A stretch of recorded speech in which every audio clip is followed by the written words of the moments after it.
So, good afternoon and welcome back everyone to the Rue d'Alger webinar, named after the exhibition which has been opened in the end of October in the Italian Cultural Institute of Marseille, which is the former Casa d'Italia and a representative example of fascist architecture in France.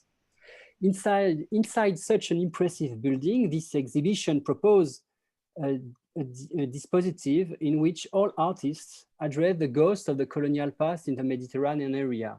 But the idea of the whole project Rue d'Alger is to use this exhibition as an opportunity to propose a polyphonic and plural platform. At the beginning, a set of activities as performances, roundtables, seminars was supposed to take place inside this exhibition to facilitate the exchanges between all participants in such a creating and suggestive atmosphere. Unfortunately, the situation was and is, as everybody knows, very complicated. The exhibition has been closed and will remain closed until the 17th of December, and all the meetings have been moved online with the organization of this webinar.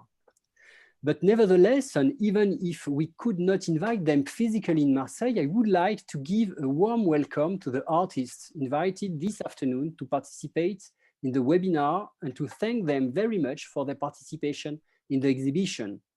I wanted to stress that their pieces in Rue d'Alger, because of their quality and accuracy, are very effective starting point for the whole webinar, and we are really glad that we can have this exchange today with them, with Alessandra Ferrini, Nina Fischer, and Marwan El-Sani.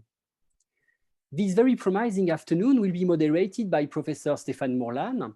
Thank you very much, dear Stéphane, for having accepted this task for today. Stéphane is an historian, great specialist of Italian modern history and migration studies. His last publication is a very ambitious historical atlas of migration in the Mediterranean.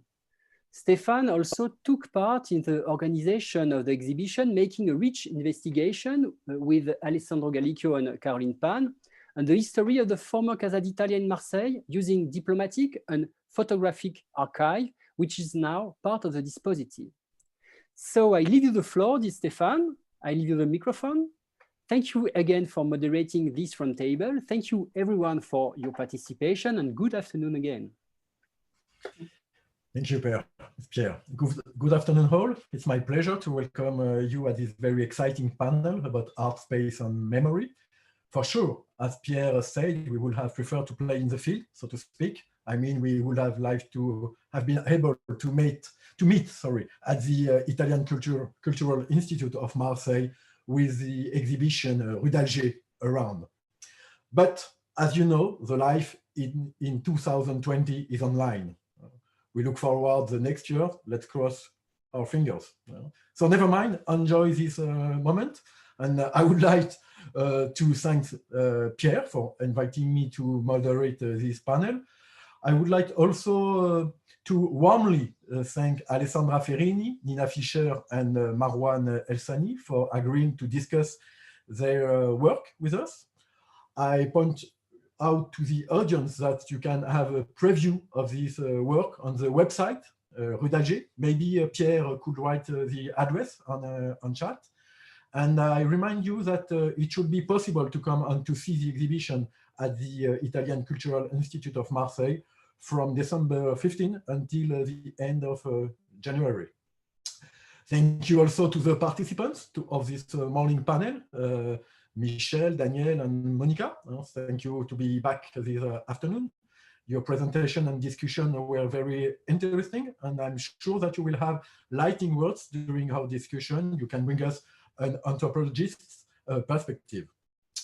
First of all, I want to tell Alessandra, Nina, and Marwan that I really enjoy your works presented in the exhibition. So let me congratulate you.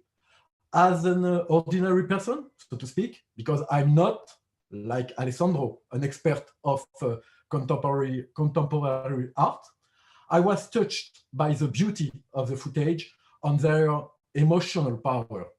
As an historian, I had a unique and fantastic experience when I discovered your works for the first time. I was in front like a kind of mirror of my own research about modern Italy, especially the period of 20th century, with, as Pierre said, interest in migration, fascism, but also sport.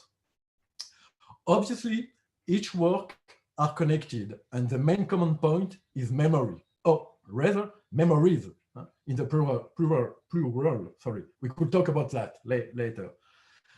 For a long time, memory and history were opposed. Of course, it's not the same thing.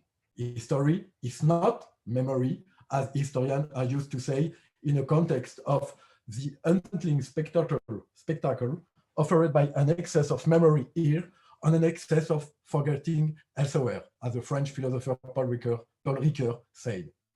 In a time of duty of memory, when the duty of memory is a duty to do justice, according to the same Paul Ricoeur. What is history? According to the French historian Pierre Nora, history is a reconstruction, always problematic and incomplete, of what is no longer. And he had history because it's an intellectual and secular production, calls for analysis and criticism. On the other hand, what is memory? Still according to Nora, memory is life, born by living societies founded in its name. It remains in permanent evolution, open to the dialectic of remembering and forgetting, unconscious of its successive deformation, vulnerable to manipulation and appropriation, susceptible to being long dormant and periodically revived. As Maurice Alvax explained, there are many memories, as there are groups.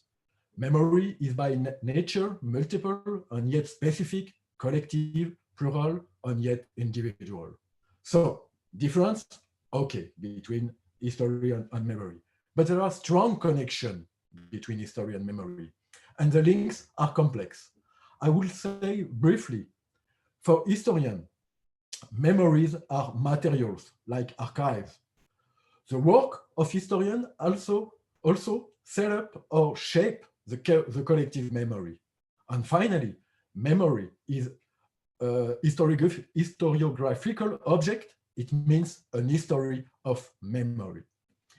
From this point of view, as many others, Italy is an exciting country.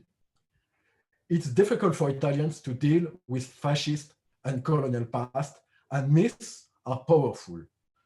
The Italian Republic, established in 1946, made the resistance to fascism a founding base in a kind of amnesia of the consensus aroused by the dictatorial regime of Mussolini.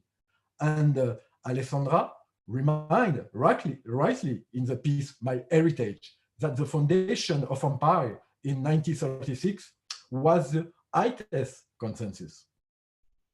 About the colonization, Italians like to consider that their empire was led by brava gente. It means kind people. They like to think that Italian colonization would have presented a more human, more liberal, more tolerant than other European colonialism.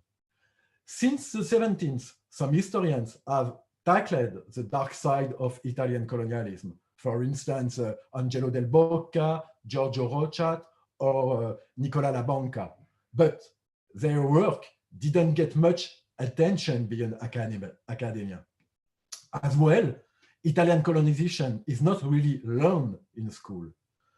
Just an example, as 1997, Italy formally protested against the United Kingdom because the BBC heard a documentary called Fascist Legacy about Italian war crimes. The Italian state TV channel, RAI, bought a copy of the movie, but never had it. This morning, we talk about street names. Italian streets are still full of references of the colonial past.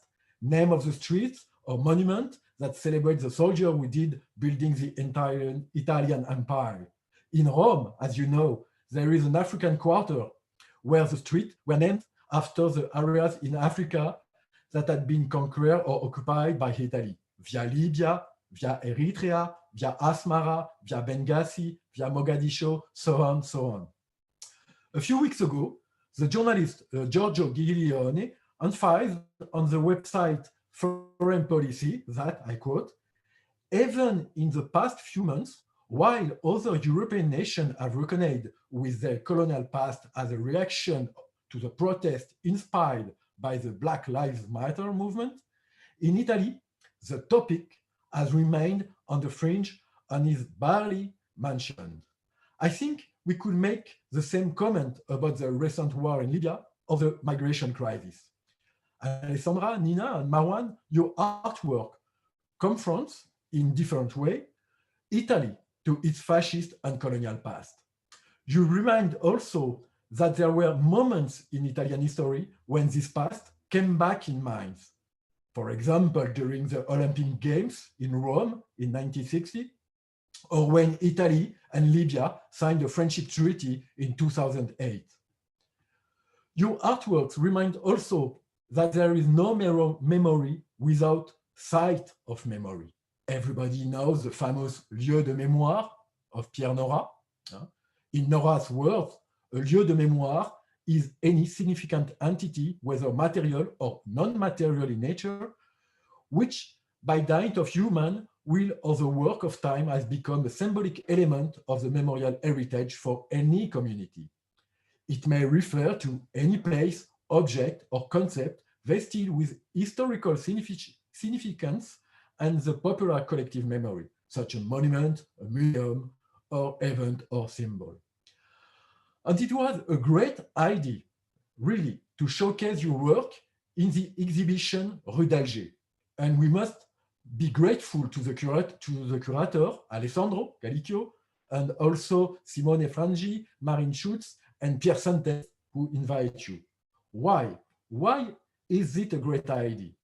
Because Pierre said, the Italian Cultural Institute is a site of memory, un lieu de mémoire, a site of memory of Italian migration, fascism, and also Italian imperialism. This institute is located in the former Casa d'Italia. In the exhibition Rue d'Italia, visitors may discover archives about this place, and we have published with Alessandro Galicchio and Caroline Pan a document in the form of newspaper about the history of the Casa d'Italia. I would like to say just a few words about this Italian home, the Casa d'Italia, because this history makes sense with the work of Alessandra, Nina, and Marwan. The Casa d'Italia has been inaugurated in Marseille on November 1935. Since 1930, the Casa d'Italia have been erected all over the world, including in France, the main destination of Italian immigration during interwar period. In the 30s, 50 Cases d'Italia in France and 280 worldwide, as rightly on the Alessandra piece, My Heritage. The Case d'Italia are intended to bring together the official organization of state, it means consulate, the fascist National Party, fascist organizations like Balila for young people or Dopolavoro for adults. And also there were in the Casa d'Italia the subsidized association. The Casa d'Italia is an instrument of the fascist policy of defense of Italianness, Italianità in Italian language. For the fascists, every Italian had to be loyal to the motherland. Also, party membership remained low. The regime's social and cultural policies abroad in the Casa d'Italia undoubtedly led to a wider diffusion of a fascist Italianness that was based on a discourse of historical continuity and glorification of the national genius. In that way, the Casa d'Italia was a place of the propaganda and glorification of Italian Empire as heritage of Roman Empire. L'annuale dell'impero, celebration of the empire since 1936, was a highlight of the fascist liturgy celebrated every year in the courtyard of the Casa d'Italia. On one of the walls of the courtyard was a large fresco with a map of the empire. The map was also on the wall of classroom of the Casa Italia school. The Casa d'Italia was also the place where Italians of Marseille came to bring their wedding rings in gold to support the Ethiopian war, and the place also of recruitment of volunteers for this war against Ethiopia. As Pierre said, this building in Marseille, and moreover in Rome or in other places in Italy, this architectural fascist heritage arises the debate and the controversy with political issue. So, in this place, in Marseille, in the Casa d'Italia, the work of Alessandra, Nina, and Marwan is really, really stimulating, and it leads to asking a lot of questions. I have no doubt that we will have an amazing discussion after the presentation. Everybody can ask a question, even the audience. Audience can write on a chat or raise the hand with the Zoom function appropriate. We will hear first Alessandra, and then we will discuss about her presentation, and we will have a second time with Nina and Marwan. And at the end, if we have enough time, we may have a general discussion. So, as you see, great program for the next 2 hours. I have already talked too much, so let me introduce Alessandra Ferrini. Alessandra, you are a visual artist and researcher, PhD at the University of the Arts London. You are also one of the 2 founders and directors of Nemoscape, a research platform, online magazine and publisher. Your work is rooted in a lens-based media with special interest in post or colonial and memory studies, historiographical and archival practices. Your work has featured in a lot of international exhibitions, screenings, and conferences, and in Rue d'Alger, you present two pieces. One is titled My Heritage with interrogation point. The other one is titled Sight Unseen. I guess that you will show this piece or part of them, and you will tell more about your work. Please.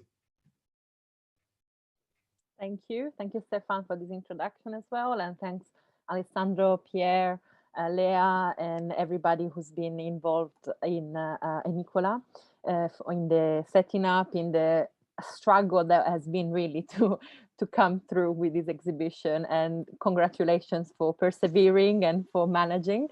It is indeed a pity not to be able to be there, but perhaps now that it's been extended, there will be a way to come. So as Stéphane said, I have two pieces, and I will go through why I have two pieces as well, and tell you a little bit more about both of them. I will share my screen now. Yes, I am enabled. Great. And there you go. Here we go. So yeah, so the one of the pieces is an existing piece. Sight Unseen is a short film, about 20 minutes, just under 20 minutes. And Alessandro first contacted me with the idea of showing this piece within the actual theater in Casa d'Italia, which is a bit of a time capsule. It's still looking as it used to. And of course, a lot of questions in my, raising my head to, about, setting my work within such a connoted space and what that meant. And of course, the Rue d'Alger has a framework which is very clear and is really trying to make this genealogy and this history really come through, and the contradictions and the problematics of it. But nevertheless, I was quite, I had a lot of thinking, which actually came from earlier on in, for instance, visiting Manifesta 12 in Palermo and seeing how certain fascist buildings were used for, as exhibition settings. And I had a lot of questions in my mind about what does it mean to use a space like that, and what does it mean to somehow, is there a risk that art legitimizes a certain space, a certain, crossing a threshold, and how do we relate to the building itself? And of course, the exhibition takes that head on, so it's not something that you can miss in a way.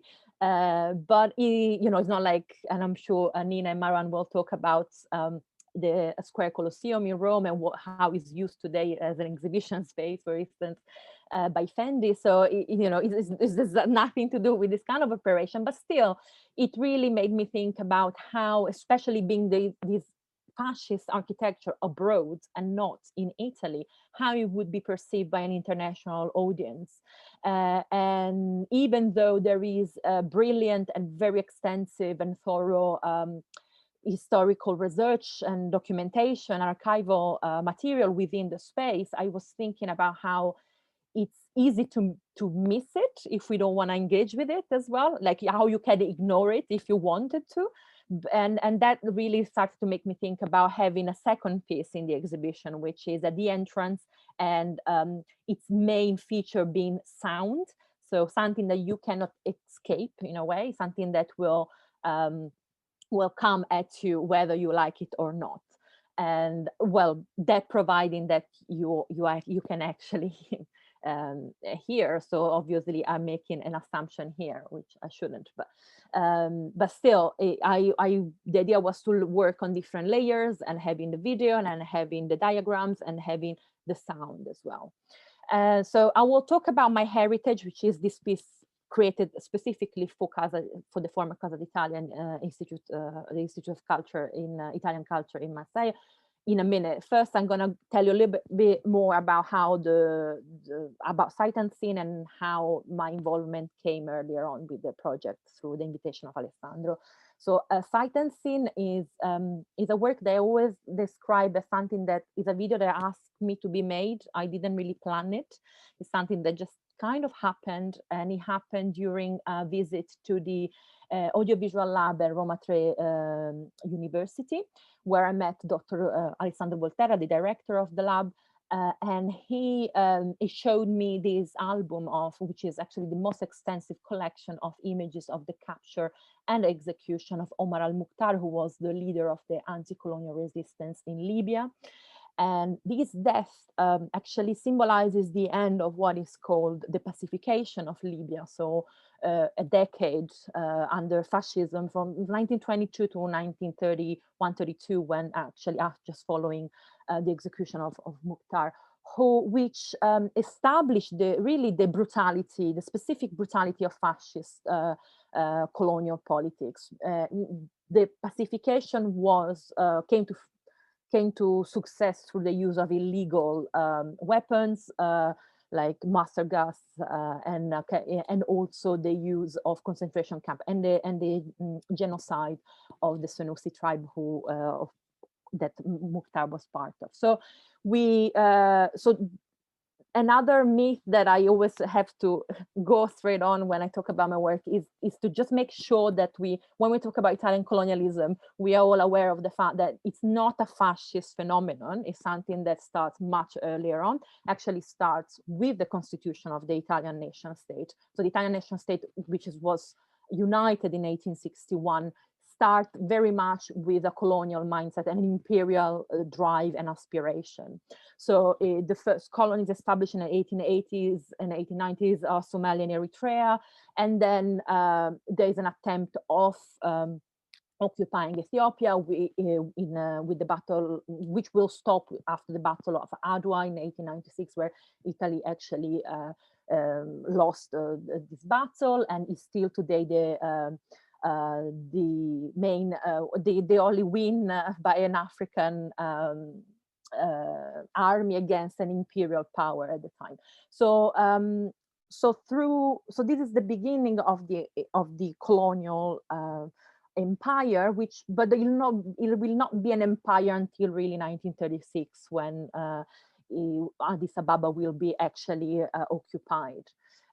So we have Libya is part still of the liberal era. So it's been occupied in 1911, 1912 so before fascism. And that again is always an important point to make, because part of the narratives that have been promoted in Italy to sort of avoid speaking about the colonial past is to relate it to the fascist era. So it is really important to make the distinction and to see how throughout its existence as a nation state, the imperial aspirations have always been there. So they were there at the unification, they were there in a much more brutal way throughout fascism, and then during the Republic, they were still there in other forms of politics, of foreign politics, and specifically sort of hegemonic drive within the Mediterranean, which is still at the core of Italian foreign politics. So I think it's important to trace that line and to show that those continuations as well, how they change shape, but they're still there. So in a way, the two pieces I have, one is focuses on Libya, one focuses on Ethiopia, and both are focusing on specifically fascist violence and fascist colonial warfare. So the video sentencing, which I was telling you about, so it's when I arrived at the audiovisual lab and met Alessandro, he showed me these pictures, but explained to me that these 80 pictures they have, they cannot be published legally because they are stuck in a copyright limbo. They were actually donated by the family of Colonel Bedendo, who the fascist general, and then who actually took the pictures and then donated it to the, and then the family donated them to the archive, but they were never cleared the rights. So still, Alessandro, for instance, Dr. Alessandro Volterra has written extensively about these images, but can't publish anything until this issue is resolved. But there is a particularly sticky situation for which these pictures are still sitting there. And Alessandro has developed this incredible way of storytelling, how it can take you through the whole 80 pictures in about 10 minutes. And really explain you the relevant why these pictures are important and what they prove and disprove about what we know so far about the capture and the process and the trial and the execution of Omar al-Mukhtar, because there are contrasting versions. We are not entirely sure. There's different transcripts of the trial, for instance, and the images really help to establish to give more clarity, really. So what we decided with Alessandro is that he allowed me to film the images, but the whole point about the film is that you can never really see the images very well. This is the closest you get, is this slide really, is this moment. The images are always blurred out or are fading to black constantly. And I always describe the film also as an exercise in frustration, because you can never quite see, but you can hear and you can imagine what Alessandro describing the images, so you can kind of see them in your own mind. And the film has this intro, which really looks at, so the film is trying to create a contrast between how the figure of Omar al-Mukhtar is almost hyper visible within Libya, and especially, Gaddafi during his 42 years rule has amply exploited his legacy and established himself, proclaimed himself as the heir of Omar al-Mukhtar and of the resistance and the anti-colonial resistance. And so this was actually came to light in Italy when he came for a state visit in 2009 to celebrate the Treaty on Friendship, Partnership and Cooperation with then Prime Minister Silvio Berlusconi, who historically was an important, really incredible, important moment, because it led to several deals, several bilateral agreements, and also, for instance, the one of migration that we see now, for which the pushback practice was started, basically the repatriating of migrants crossing the Mediterranean to Libya, where they are incarcerated in inhumane conditions, where they, so this moment links to these contemporary politics and issues, but also is a moment when Berlusconi formally apologizes for the colonial era, so this colonial reparations as well. And Gaddafi, after Berlusconi apologizes in certain for the colonial past, never mentioning the word colonialism, by the way, when Gaddafi comes to Rome, he's actually wearing an image, the iconic image of Omar al-Mukhtar in chain just before he was executed, as he was captured and then executed. And that was very much as a reminder of the colonial violence, of the colonial violence and trauma that cannot be erased even through, through apology and to reparations, to economic investment, for instance. So it was very striking to me how it was perceived in Italy, and actually my PhD is about this. It's about this very meeting, and this project comes out of that research. So what I did is that I just opposed this intro and looking at how Gaddafi thinks about how al-Mukhtar become like almost a religious icon in the words of Gaddafi, and how is used, for instance, through stamps and in different forms in the public realm. And then on the other hand, how this figure of Omar al-Mukhtar and this history of colonial violence is erased, or not so much, or at least concealed within the Italy. And there's different examples, one being the museum, the monument to the Carabinieri in Turin, that Alessandro Volterra actually pointed out, how there is this figure in the bas relief at the bottom, where they are tracing all the sort of heroic gestures of the Carabinieri force. And there is also this in this built in 1933, just 2 years after Mukhtar was executed. And there's also this figure, which, according to Volterra, he alludes to Omar al-Mukhtar. And so also Carabinieri here takes on try to claim the capture of Mukhtar and the end of the pacification of Libya somehow, although they weren't that specifically directly involved as well. So this seemed to be one of the only traces within Italian soil of this story. And then Stefan before talked about fascist legacy and the sort of soft censorship that happened around that film by not, by buying the rights and never release it, so controlling, the fact that it actually was never shown and could not be distributed. And then, another tricky and controversial situation happened with the film The Lion of the Desert, which is actually was funded by Gaddafi regime, but it's kind of quite is considered pretty accurate in terms of historical facts. Then, of course, it's romanticized but at the same time it's an important film in a way. It really shows the brutality of the colonial occupation in Libya and the resistance, and it focuses on Omar al-Mukhtar, the Lion of the Desert, actually.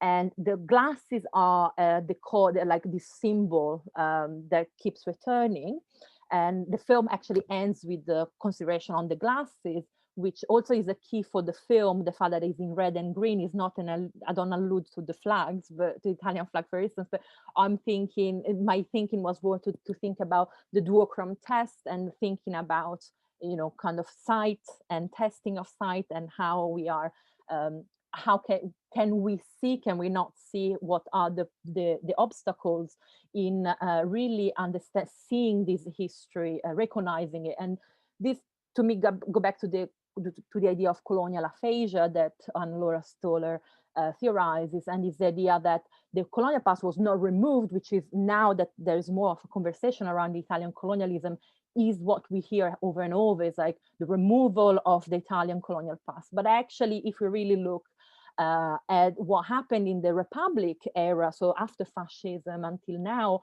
the colonial past is always present. It's just the way he's, whether in foreign politics or in other events, but it is present. It's just the way is not named in a way. So and I think is their problem very much within Italy is is the inability of recognizing it, of seeing it, of naming it, of understanding what it meant and its repercussions. So I'm going to move on because I talked extensively about this, and just tell you a bit more about my heritage and the way it relates to sight and scene in a way that I said before, they both looking at specifically fascist colonialism. But in my heritage, what I try to do is to take a much more personal journey in a way. I knew that it was going to be a difficult piece to make because of many reasons. The way it's placed, it was a very difficult space to work with. It's right at the entrance, but that's exactly what I wanted. But at the same time, it was hard to formalize. And I tried to use this kind of banner kind of thing, also reminding a little bit about banners that you would encounter when you enter an institution, some institutional spaces and so on. But there are two parts to it, really. One is to do with, and to me, they are the two faces of the same of the same coin, which really are to do with what happened in the early 30s with in terms of fascist foreign politics. So on one hand, we have Mussolini's consensus was really dropping at the beginning of the 30s, and the investment outside of the national borders become what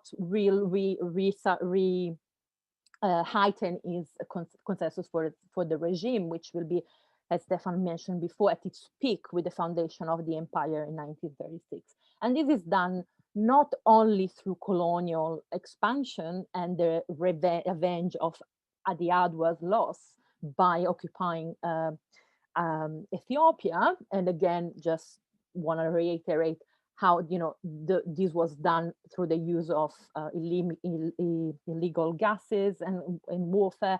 So, and a particularly brutal warfare tactics. And at the same time, we have the investment of fascism on the Italians abroad. And this is particularly relevant when we think about the scale of the Italian diaspora.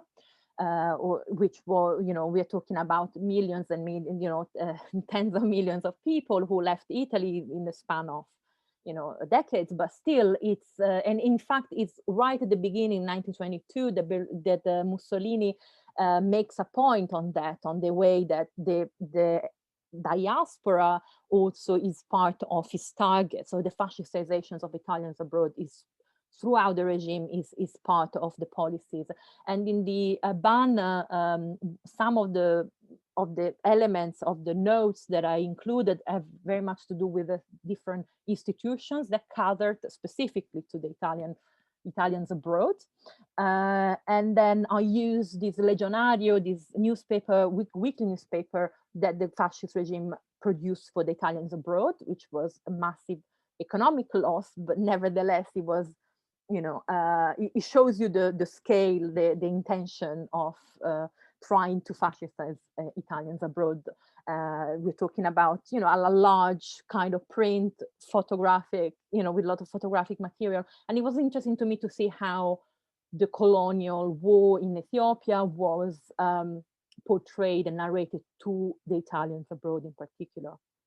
So this is what it does, this banner, but it does it through two different frameworks. One is the question, my heritage, and thinking about, is this my heritage? Of course it is, but heritage is not something that is handed down in a way passively. We can think of it in a nationalist way, as it often is, but we can also think about it in terms of, like Stefan mentioned before, duty and responsibility, really. And so to me, it was very much about thinking of that as an Italian person who's doing a certain kind of work for a long time. What does it mean for me to step into this building and to working in this building?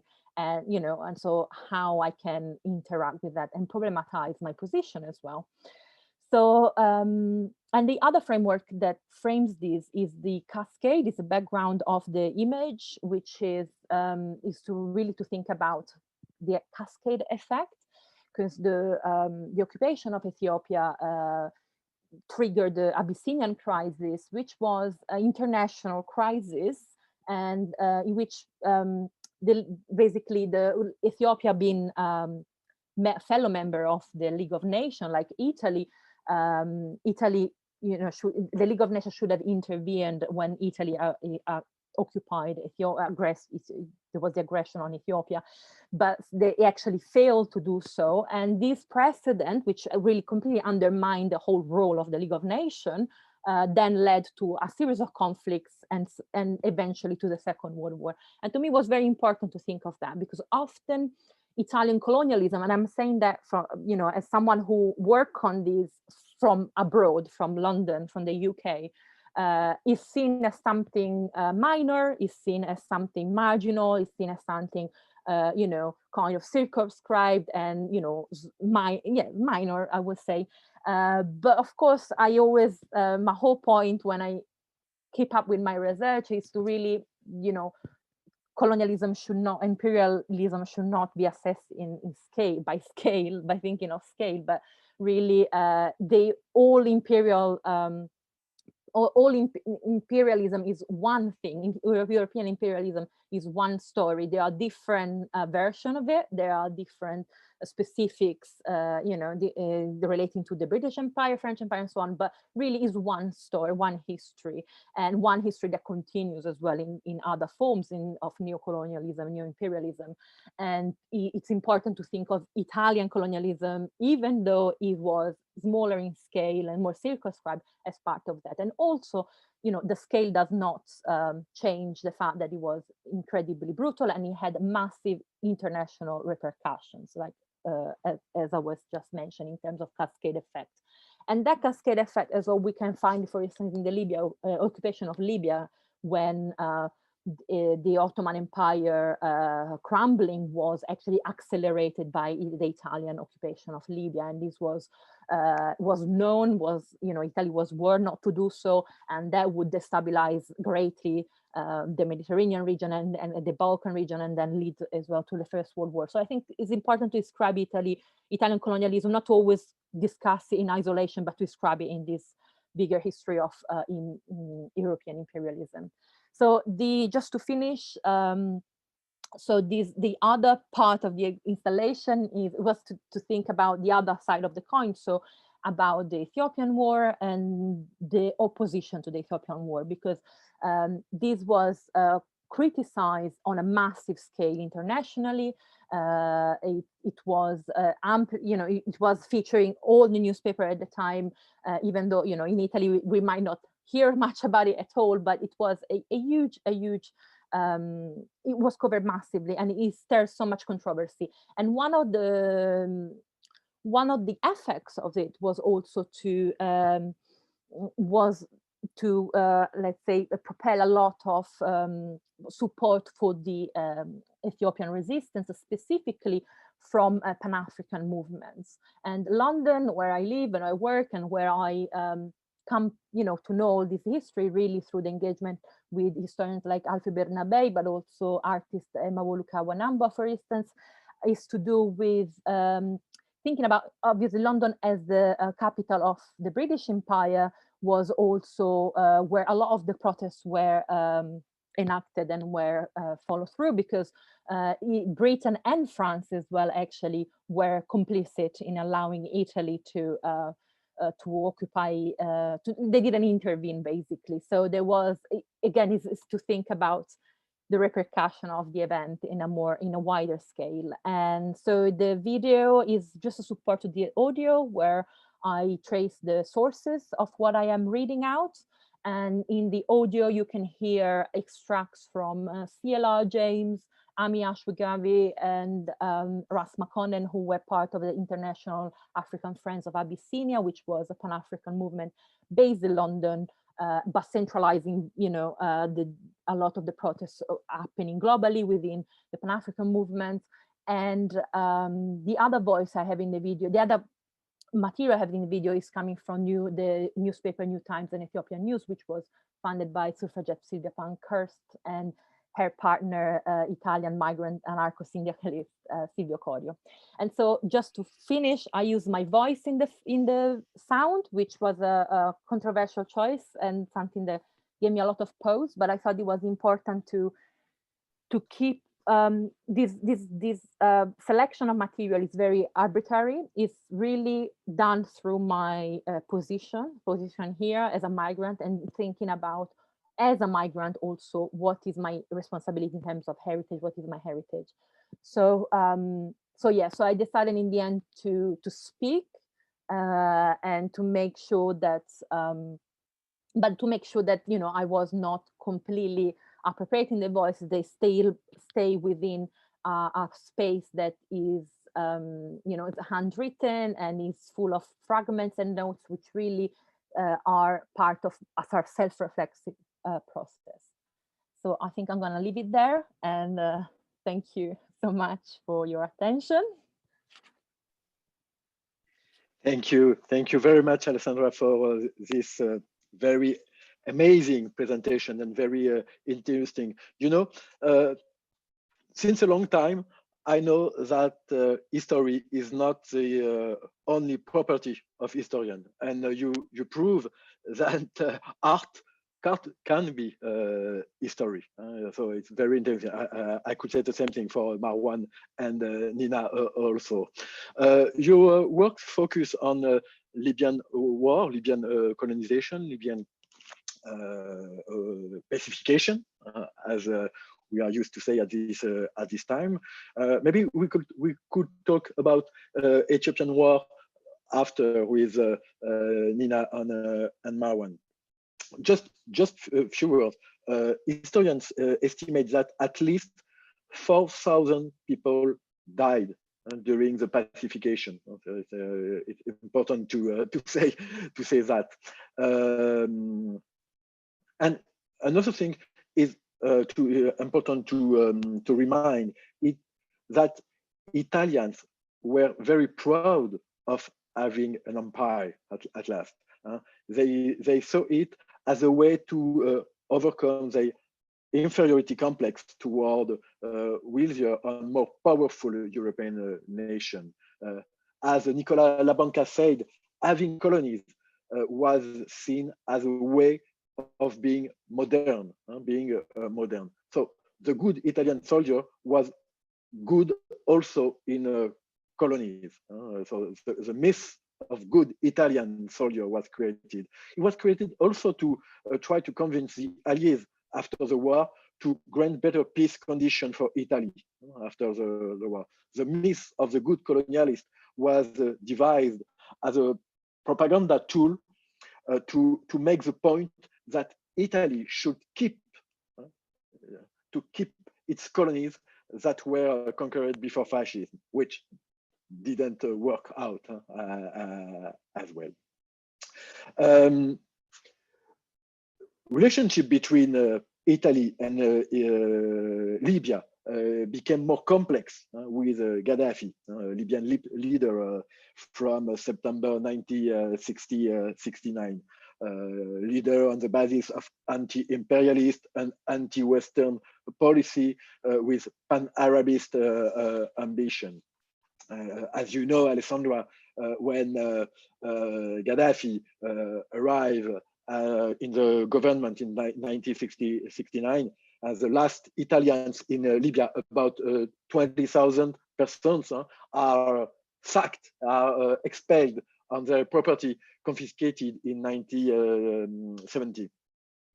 Gaddafi create a national holiday, the Day of Revenge, on the 7th October, which marks the expulsion of Italian settlers. And in addition, he claimed money in compensation for colonizing Libya.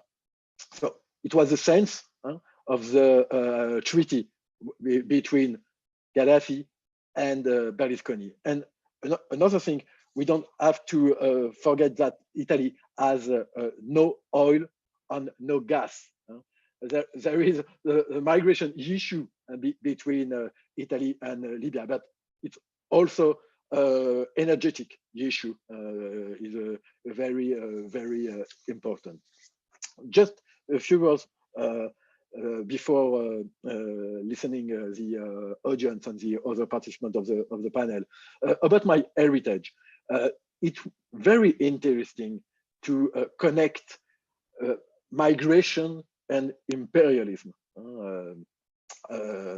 First, we can emphasize that Italian emigration is one of the most important in contemporary history. 26 million Italians have been leave Italy during a century, between 1860 and 1960. And since the beginning of this kind of collective odyssey, as is used to say, there have been two ways of looking at emigration in Italy. One was to say that emigration was like a hemorrhage for the country. And another one was to consider emigration like an advantage, a part of greater Italy. Migrants were involved in imperialist policy. The settlement of Italians abroad was called Italians colony, Italian colony in Marseille, for example, or in New York, so on, so on. In a speech, Mussolini said, Italy will no longer provide immigrants to the world. It's now a question of sending the glorious genius of his race across the world. And it wasn't allowed to speak about immigrants. The right word was now, during the fascism, Italians abroad. It means, as Mussolini said, there is no longer on one side of immigrant, on the other side of citizen. I think it's the sense of the fascist propaganda abroad and the editorial lines of Il Legionario, for example. And in this press, as you said, the imperialist policy of Mussolini was highlighted in a way to make migrants proud of their Italianness in a context, especially in France, of xenophobia, of Italophobia, in a sense. So it was really, really interesting. Maybe some panelists or in the audience, some question or comments? Pierre? No, because you have the you are the master of Zoom. Is there any question? I can ask a question, but we can also ask Daniel, maybe. Daniel, please. Yeah, if I may, I don't know if Pierre wants to say something first, but I have a question. That please go ahead. Yes, please. As you know, I'm an anthropologist, but also study food politics. And one of the things that I find hindering in engagement is kind of this ambivalence of appropriating a certain savoir-faire and positioning itself on the global scale as the world center of coffee, at least in the 20th century. It's not the case anymore. But at the same time, kind of rejecting any form of powerful attachment to places like Ethiopia. So, for example, in the 1920s, historian Brian Griffin is showing how the lobby of wine producers were talking about coffee and other products as foreign and therefore inferior, right? So this dialectic of both appropriating some kind of Oriental food practices and authenticity and products, at the same time maintaining a certain cultural distance from it, is something that I found extremely interesting. And I wonder if you see it also in other cultural sites, in memory, where you have like this ambivalence, not quite, but still attached to these sites. Thank you, Daniel. Alessandra, you want to answer? Sure.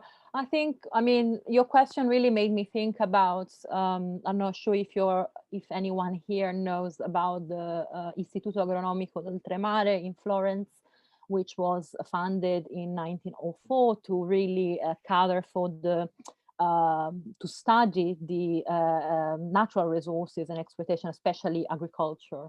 and it's now, you know, the main center for tropical and subtropical agriculture, and as part of the university in Florence. But it's also changed name recently, so it's really quite amazing when you go there, because it's like a time capsule very much. You know, they haven't changed anything inside. You have the herbarium, you have the maps of the empire, you got the whole thing. You got incredible, like fascist bas relief outside, but the name was Istituto Agronomico d'Oltremare, as it has been for, you know, decades and decades, over a century. But it was recently changed to oh God.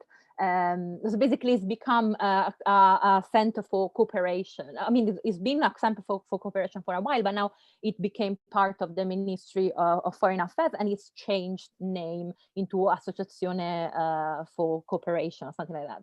And they have a school of coffee inside. They are, you know, they lead all the projects in Ethiopia, for instance, around coffee and coffee growing. Around coffee, and also the teaching of skills and so on in a very paternalistic sort of way. So I think it's like in other countries, of course, is to think about, it's interesting to think about that move from, you know, colonial institutions becoming institutions of cooperation. And within, you know, this history of coffee, for instance, is particularly clear. But also I was thinking, when you're asking that, I was thinking about tomato, really, because I've worked with, in the past, I've worked with tomato pickers in southern Italy. And I think around the history of food, you got a very similar thing. When you look at advertising of tomato sauce all over the world, you know, you always have this Italian stereotype to go with it, when, you know, the tomato is not a native species at all.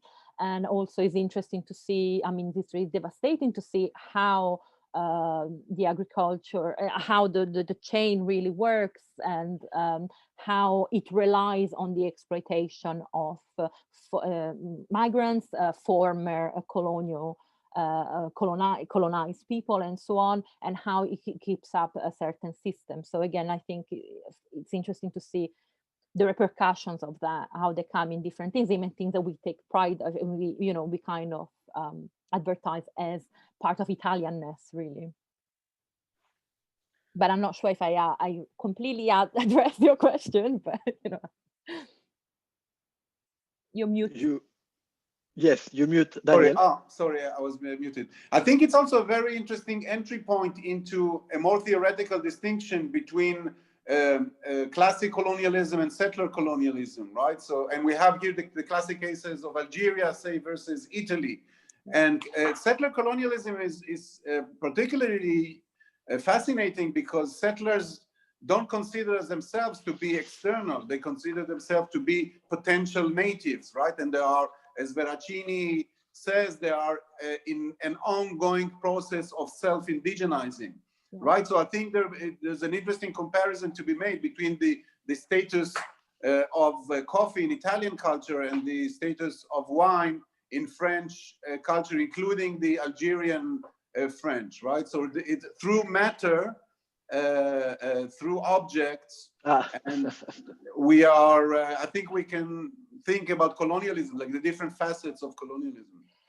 I actually need to say something also before I pass on to Michelle, which I think needs to say something. Because also it's something that I wanted to add to what Stefan said before, two things.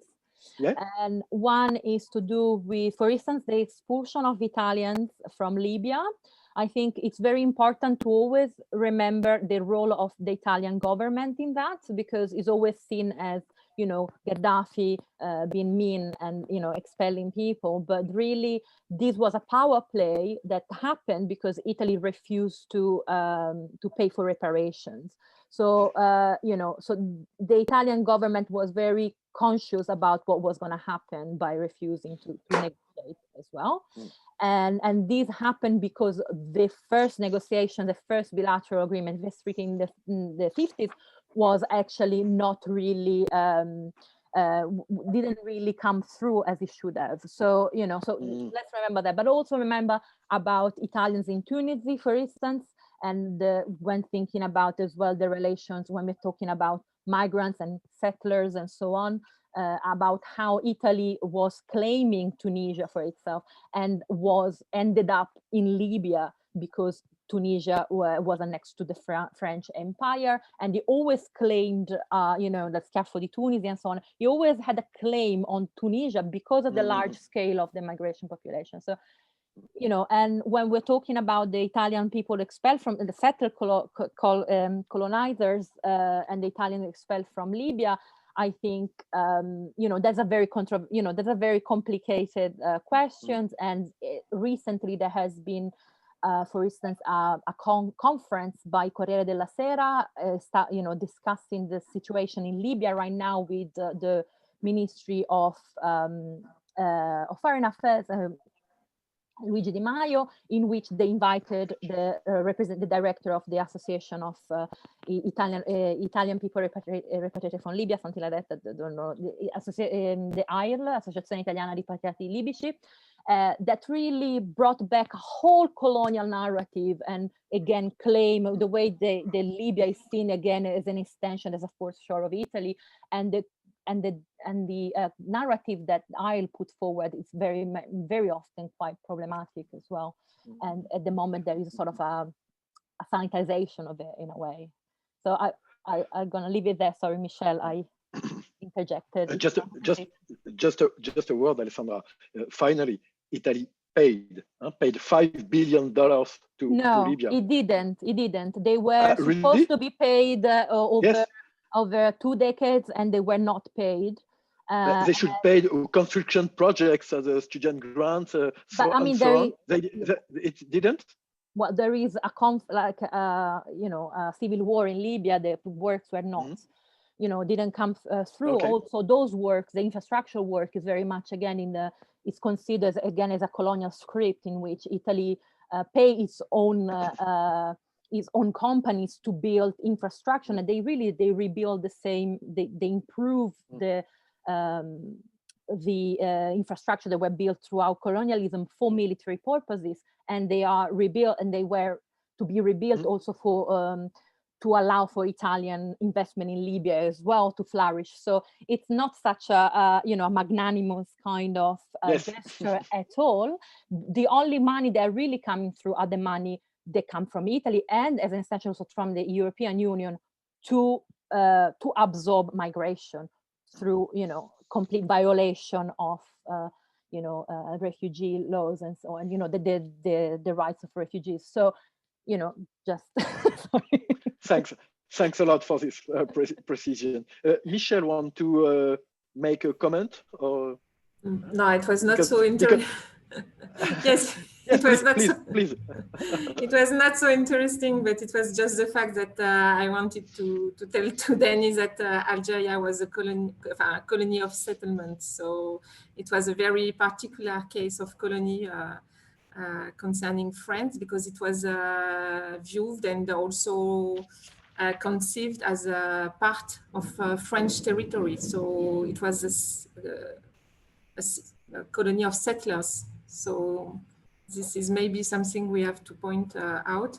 Yeah. And I just wanted also to stress, maybe I was very interested by the presentation, and also by the reflections that you put forward around the question of seeing, not seeing, of what we want and can see, and what we don't want and can't see, and not only no longer see. So I think it's very important question, which is not simply a question of colonization of the past, but something which also says what is our different position in history, and also about ourselves in history, how we perceive ourselves in history, and also issue of responsibility. Mm-hmm. I was thinking about also the work of Piera Rossetto, who is online with us in the participant, and she's working on the Jews of Libya, and she's also considering this issue of seeing, not seeing, what we want to see, what we don't want to see, even as researchers. So I was very interested by your presentation. It was, thank you. Thank you. Thank you. So now it's time to hear Nina Fischer and Marwan El-Sani, and then we continue the discussion. Nina and Marwan, you are German. You live in Berlin, where you were graduate. Nina in visual communication at the University of Arts, and Marwan in film studies at the at the Freie Universität. 2007 to 2007 until 2010, you have been associate professor for media arts at Sapporo City University in Japan. And since 2014, Nina is professor for experimental film and media art at the University of the Arts in Berlin. You collaborate since 1995, and as it's said on your website, your investigation revolve around moving images as both impartial documents and involve narration of our changing society. A title book, Blind Spots, published in 2008, presents a first comprehensive overview of your work. You have exhibited in biennales, museums, and art venues all over the world, and you have been awarded many times. In the exhibition, Rue d'Alger, in the former room of Dopo Lavoro, the Italian fascist leisure and recreational organization for adults, you present freedom of movement, 3-channel video installation.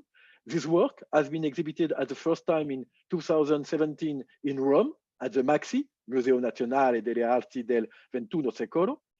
And I have already told my best feeling about this piece in a short text published on the website Rue d'Alger. So now I just want to say my pleasure to meet you, even online, and my pleasure to hear you.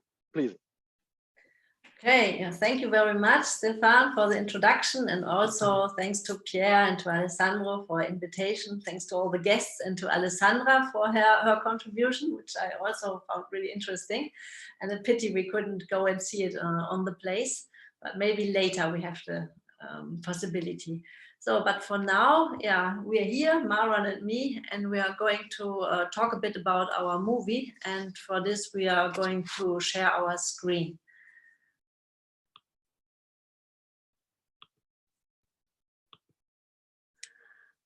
Okay, here we are. Just a second. Good. I hope you can hear us and you can see the presentation. Yeah? Yeah, okay. Yes, it's perfect. Thanks a lot. Okay, we are going to talk a bit about the location of our movie, of course, and then we are going to show kind of documentation of an installation that we've had earlier on another place where we already got a video documentation. And then later we will talk also about the different scenes of the movie. So what you can see here is the poster, Freedom of Movement. And as Stefan already introduced, the film has been produced in commission with a MAXI Museum and presented there first time as a 3-channel installation in 2017. And since then, we've shown the film a lot, also as a cinema version, for example, on the film festival in Rotterdam in 2019 and other places. So we've been around a bit with the movie, and thanks to that, we already met also lots of people and had interesting discussions about it, which is really the best part about making an artwork and circulating it. And now we are very happy that it's also a part of the Manifesta in Marseille, but unfortunately we couldn't go and see it, but the documentation looks really great. So thanks to everybody who worked for it. We are really thankful. Yeah, so this is a film about Abebe Bikila, who won the Olympic marathon in Rome in 1960 as the first Black African runner in history. Evoking the Olympic marathon from Rome 1960, in which Ethiopian Abebe Bikila conquered the African continent's first gold medal, running barefoot and becoming a sporting legend and a symbol of the just a second, because I can't read my notes. My notes because no, I even can't touch this window anymore. Oh, I'm so sorry. No. Okay, we'll go back into the. Okay, I'm sorry. Okay, I will read it again. you have to add it, evoking the Olympic marathon from Rome 1960, in which the Ethiopian Abebe Bikila conquered the African continent's first gold medal, running barefoot and becoming a sporting legend and a symbol of the Africa that was freeing itself of colonialism. We have recontextualized amidst Rome's controversial rationalist architecture a new race involving refugees and immigrants staking a claim to their freedom of movement. So this is a bit like the synopsis of the movie, but of course we will fill it with life, and we will also talk a bit more about it. But I think this was good for the beginning. Good, what you can see here is that history is still strongly visible in Rome in architecture, like in Italian fascist monument architectural projects for the Olympic Games in 1940, the so-called Foro Mussolini, and today it's called Foro Italico in Rome.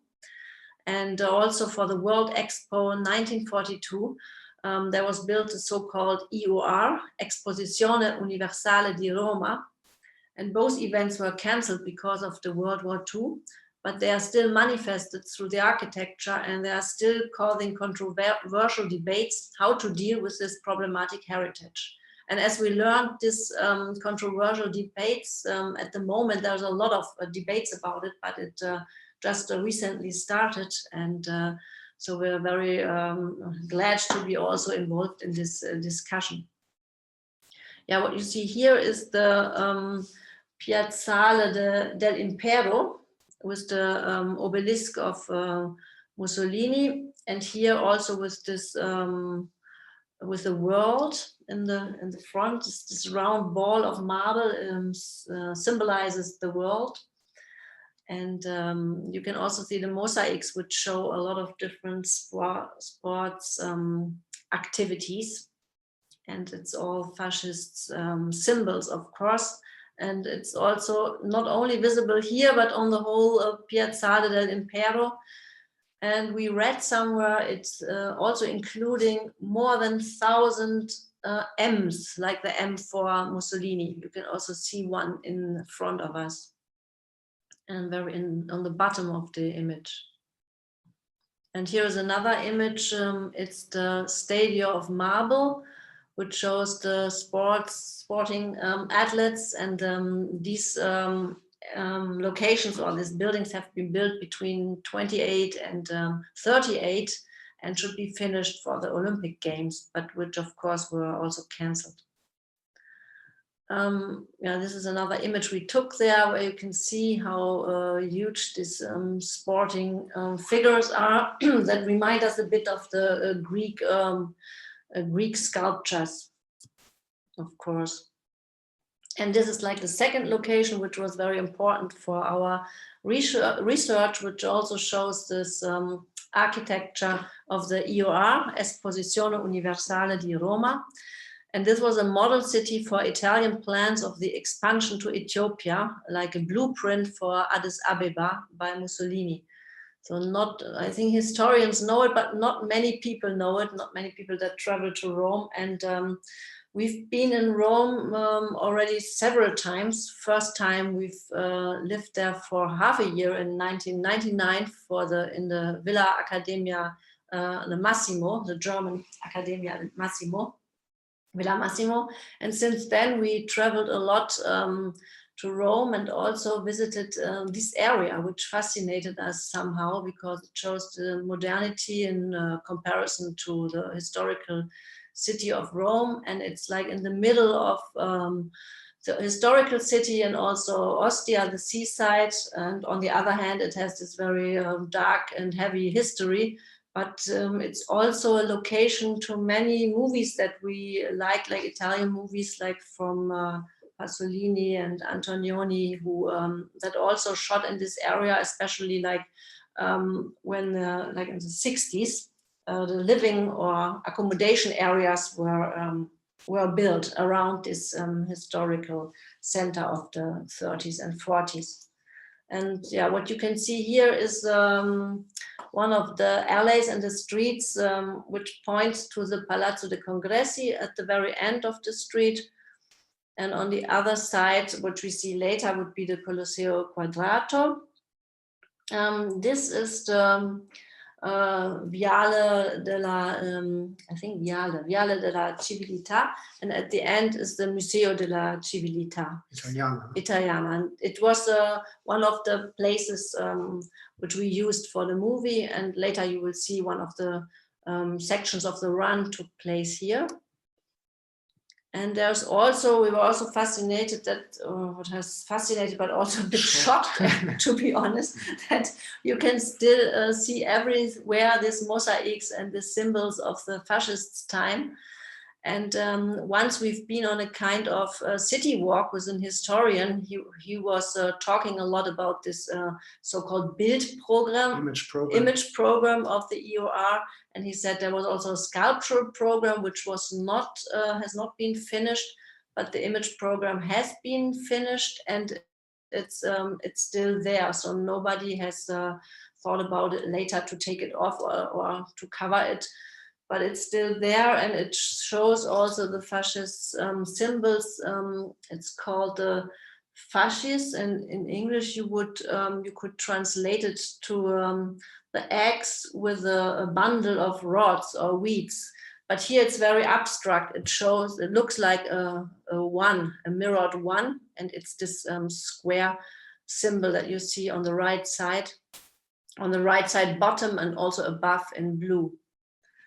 But maybe you've also seen it in another context. It's also visible if you look down on the street.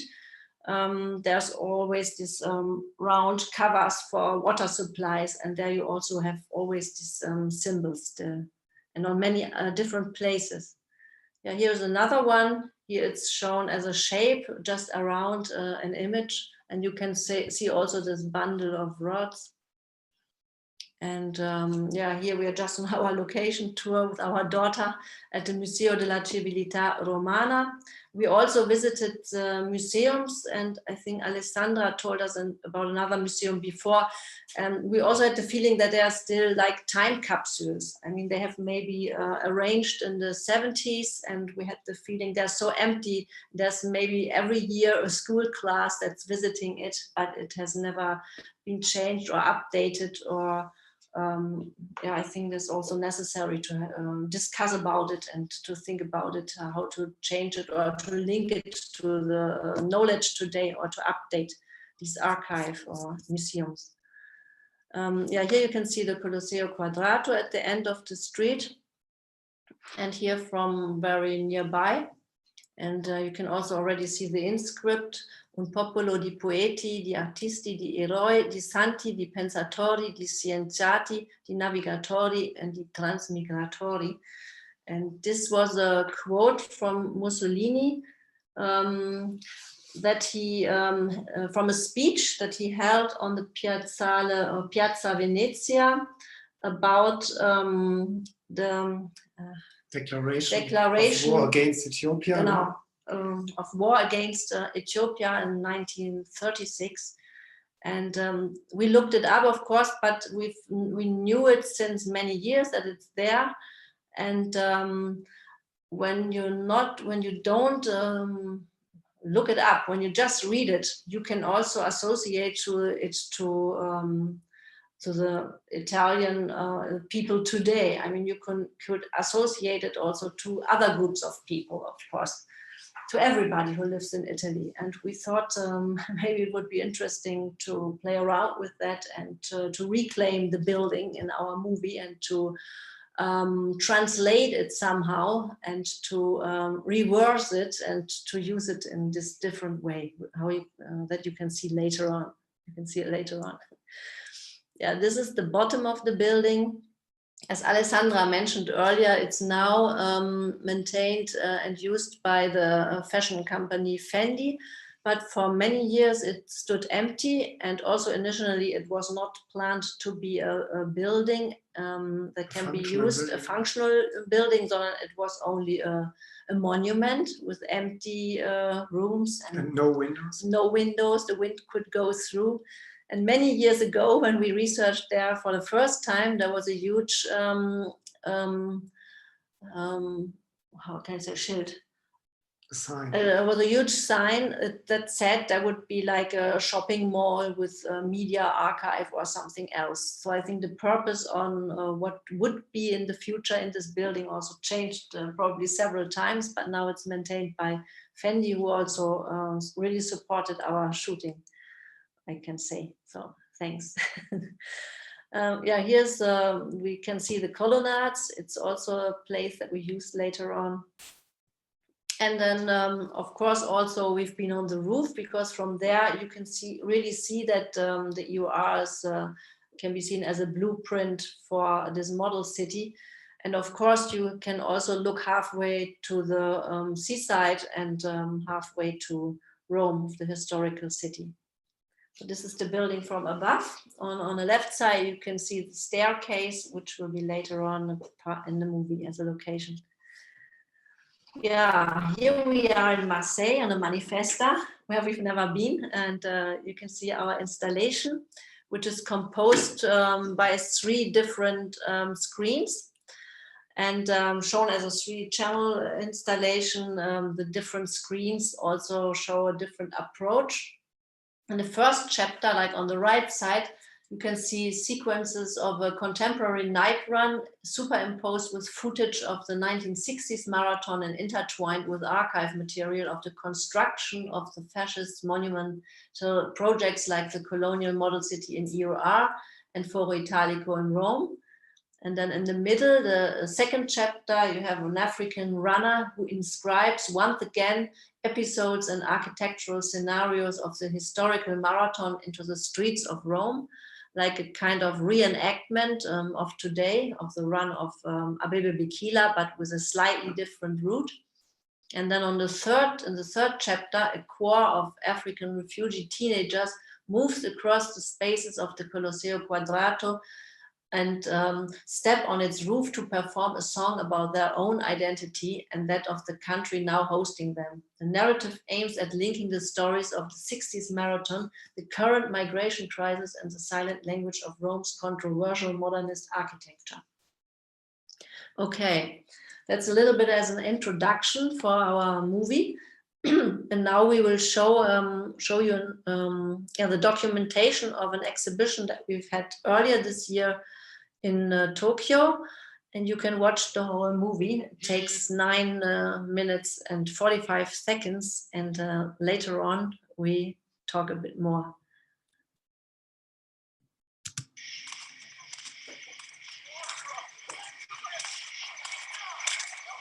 The rare opportunity we have to watch someone run, as we do with the map. Oh, shit. I habe irgendwas falsch gemacht.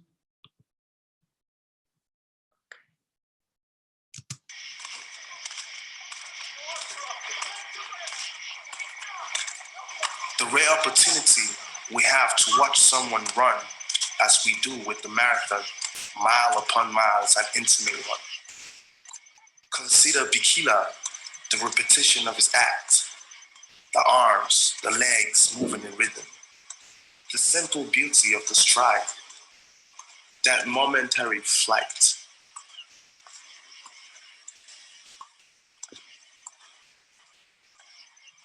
In 1960, when Ethiopian runner Abebe Bikila ran his first Olympic marathon in Rome, just 25 years after Italy's invasion of Ethiopia under Mussolini's rule, the world was already assigning a political narrative to the scene, which is to say, it was quite easy to read that particular competition through the lens of race, power, and nationalism.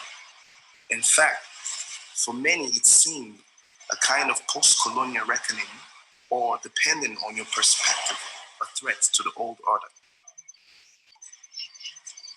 During the marathon, the runners came to the 4th century Ethiopian obelisk of Atu, looted by Mussolini's soldiers a quarter of a century before, and erected near the Colosseum in 1936. Bikila, when he saw the obelisk, which was exactly 2 kilometers from the finish, he was to break into his final sprint. His last opponent in the run, Gadi, could no longer catch him. Bikila broke the world record and became the first Black African to win gold in the Olympics. His victory marked the emergence of Africa and captured the new spirit, the winds of change sweeping the continent. I replay the footage of our baby Bikila. Consider the reasons we run. The early humans ran to hunt and wear down their prey. Today we run towards things and away. We run towards food, health, sanity, safety. We run away from danger. We run towards opportunity, resources, chances. Oftentimes leaving home, a common language, love, culture, and emotional resources behind. I replay the footage of our baby Bikila. Now, if I try to leave aside the ugly or limiting construction of race, nationality, and citizenship by which I have been taught to read this story, this act, this body, if I leave aside what James Baldwin called the bloody catalogue of oppression, which we are too familiar with anyway, I am given a quiet gift. I replay the footage of our baby Bikila. L'obelisco di Axum, il 13° monumento che attraverso i secoli Roma ha portato nella sua cinta augustea dalle terre d'Africa, inaugurata nella piazza di Porta Capena dal governatore dell'Urbe alla presenza del popolo e delle rappresentanze del regime. Bikila is barefoot, wearing the number 11. His legs thin as the numbers when he was on his victorious run through the alienated EUR, the fascist model city, one of the most controversial venues of the Olympics. Colonial expansion and the EUR were both attempts to reinvent the Roman Empire, a rewriting, resculpting, and redefining of history. EUR brought together Italy's past and future in one ahistorical, rehistoricized space, still unfamiliar today.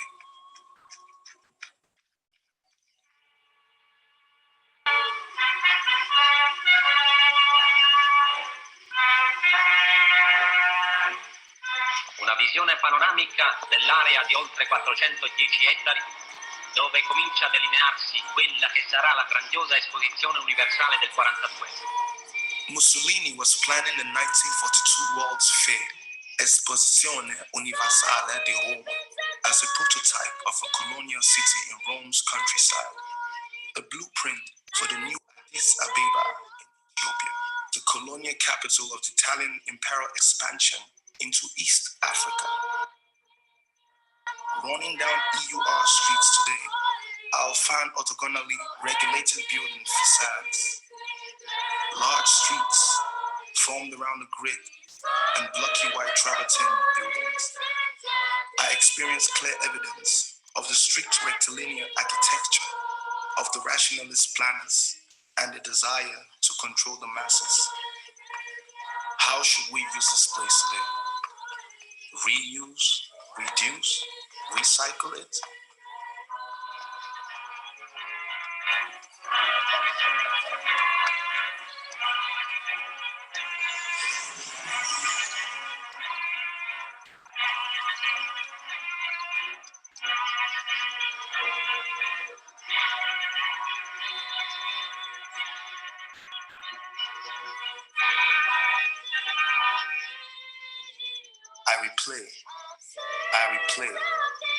I replay the footage of our baby Bikila. While Bikila's race was not a protest per se, to see him running along the ancient Roman roads with its monuments and spoils of war offers up a beautiful contrast to imperial obsessions with preservation and greatness. Compared to Rome's architectural manifestations of conquest, industrialization, and fascism, the act of one human running barefoot becomes for me an opportunity to contemplate the valley of generosity, of the ephemeral, the beauty of sports, straight down to its most fundamental layer. The body leaves its track, nothing more, and it's decidedly not a monument.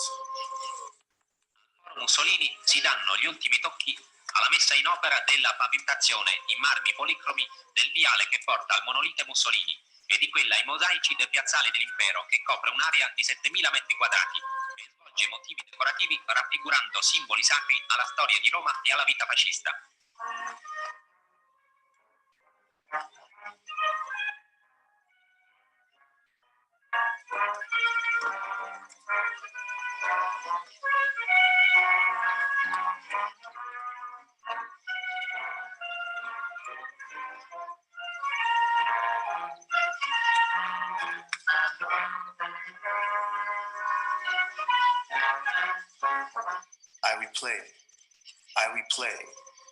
I replay the footage of our baby Bikila. In recent years, hundreds of thousands of us braved the Mediterranean Sea in compromised boats and ships in attempts to reach the island shores of Italy. Thousands upon thousands have died on this crossing. We are people from war-torn or economically oppressed countries in the Middle East and Africa who are in search of refugee status or political asylum.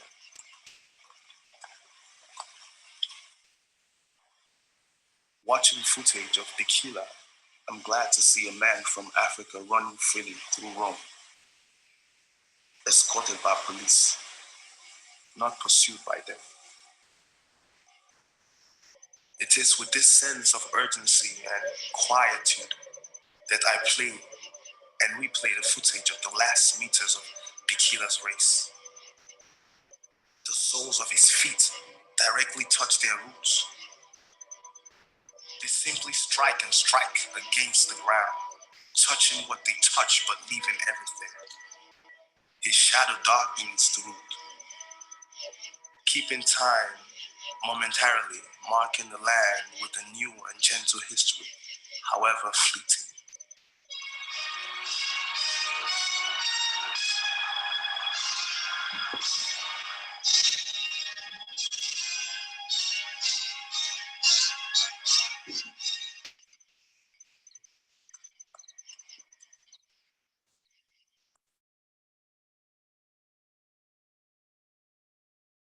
Okay, thanks a lot for watching. I hope the sound also came through in an okay kind of way. Quality. Yeah. Hello, is everybody there? Yeah. Yes, okay. Yes, yes. Continue because we can't see you. We are in the presentation mode. Okay. Yeah, in the second part, we are going to talk a bit about our research and also how we actually realized the movie. And we are going to explain the 3 different screens. So the first screen we always call the night run because it takes place at night. And the night run takes place at night because also in the original marathon from 1960, the part of the marathon took place at night because in the daytime it was simply too hot in Rome for the temperature. So it was maybe also the first marathon, I don't know, that took place at night and with some candle lights and stuff like that. So and torches. And when we saw this documentation of this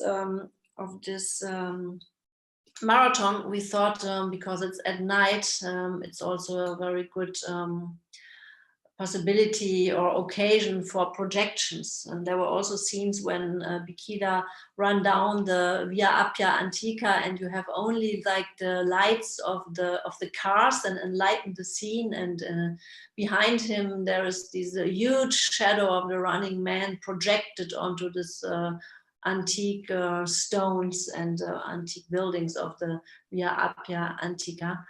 And so we had the idea we will also work with projections at night. And we also wanted to work with the archive material, but we didn't want to use the archive material just in a TV documentation where you just edit one archive scene after the other archive scene.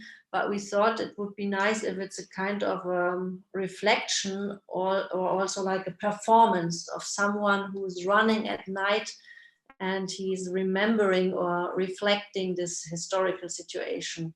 Like also in our text when it says that we replay and replay and replay this historical material again. And then of course there's many memories also of people we talked with, like refugees who came from across the Mediterranean Sea, people not only that we interviewed in Rome, but also before in Berlin. And so this text that you hear there is like a compilation from many different interviews and sampled from many different statements into this point of view of the fictive runner, who of course shall remind us to the runner Abebe Bikila, but nowadays reflecting what he would maybe think nowadays. So here we can see him, our night runner.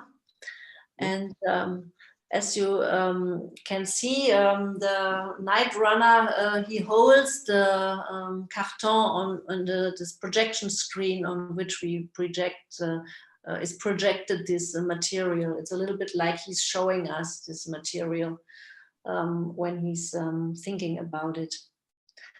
And we also used a lot of archive material. And for this, we had the pleasure to work together with the Film Archive in Rome, the Istituto Luce. And as you can see here, we were researching especially for the construction images of the Foro Italico and this, the whole Foro Italico and also the EUR. In the middle there is so this bird's view where you can see very good that it looks like a blueprint or a model city. And on the right side there is a model, was also a model of the Colosseo Quadrato.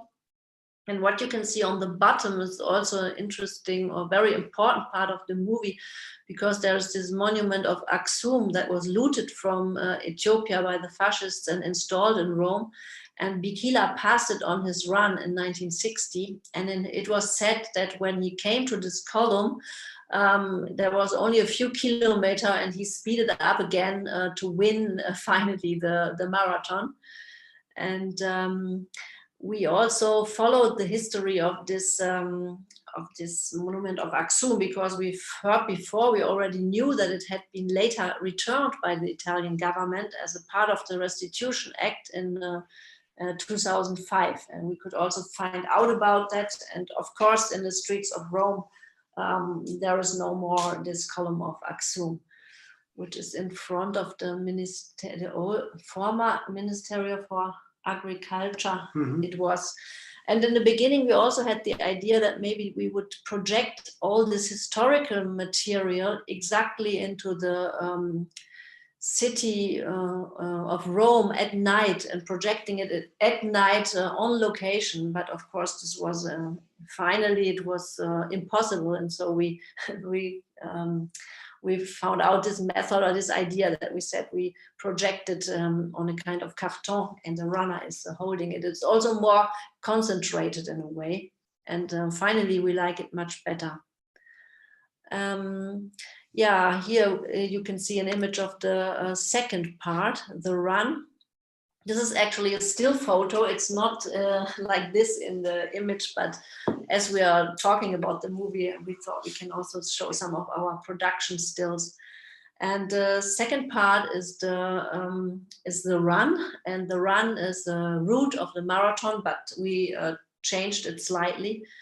And our runner, to tell a little bit more about him, his name is Soumaïla Makadi, and he is an African refugee in Italy, and he's part of a football group, Équipe de Football, the Liberinantes, and they have a stadium and they have a training place in Pietrelata, which is a little bit southeast, I think, in suburbs of Rome. And this was the former football stadium also of Pasolini, of the Communist Party. Club. But now it's a refugee football club, and they were really great, and we had the chance to work with them together. And so Somalia is one of them, and he's our main actor in this movie.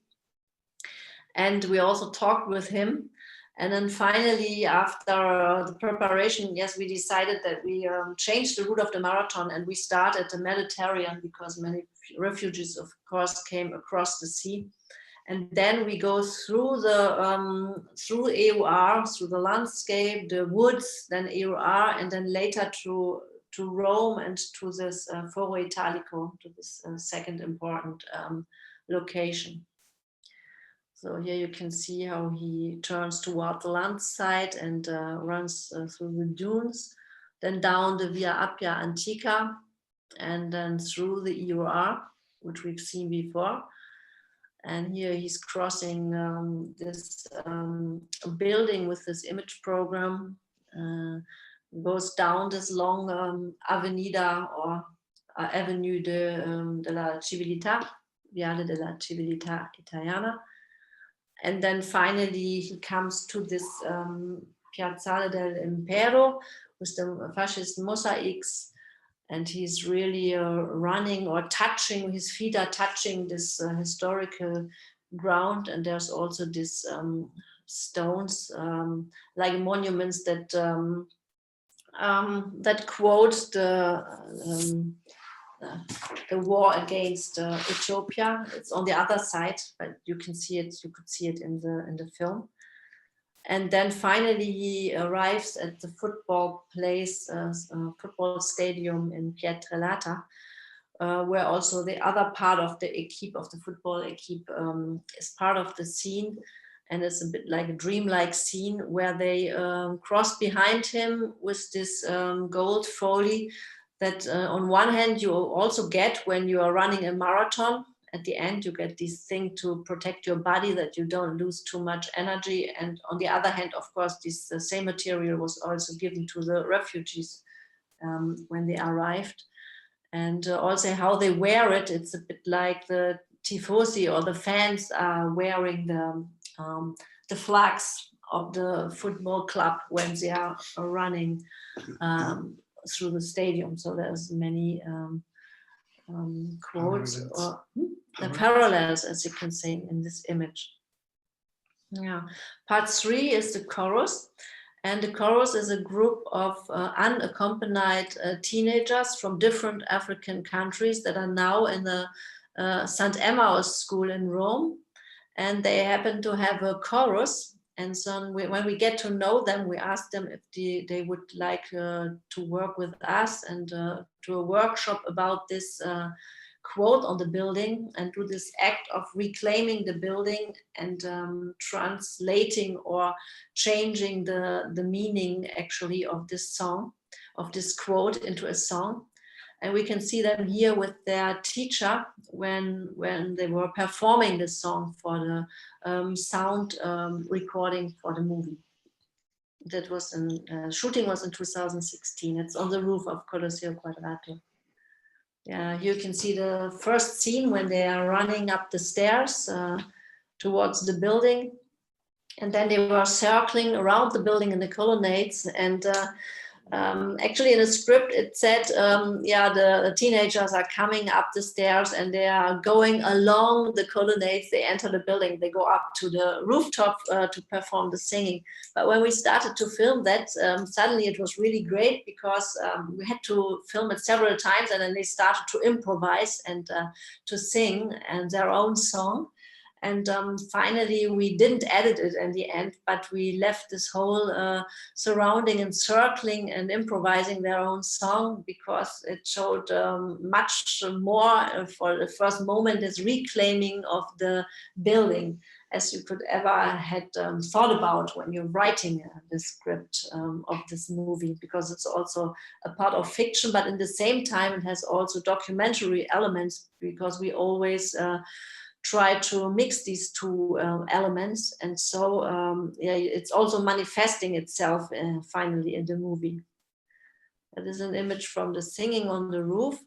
And we started the scene that you can only see the chorus from nearby, but you don't know where they are. And then in the movie, the camera, it's like a drone flight, draws back and you can see the whole building. And of course, you can also see the in-script, and it's a bit like in a karaoke movie where you can suddenly read the subtitles and then you also know what they are singing.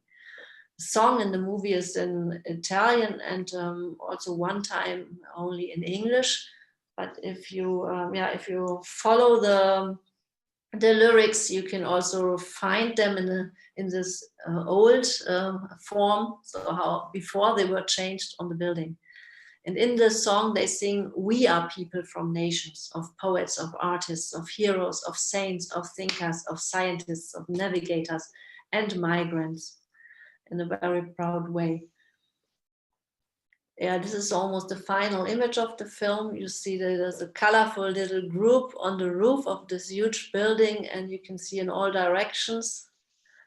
And then finally the film ends with these images. And in the beginning, you can't be sure if it's, when the camera is panning down, you still don't know if it's the building itself or if it's artificial. But then as soon as the camera panning ends on the road, you see there's a multiple multiple of these buildings, and it's like an architectonical nightmare, you could say, because it's a multiplication of this Colosseo Quadrato, like in a computer game, like a crazy algorithm who duplicates this fascist architecture.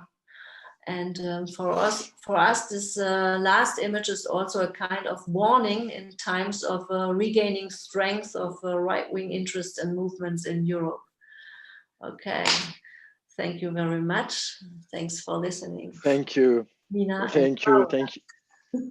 Thank you very much for your fascinating presentation or your fascinating work.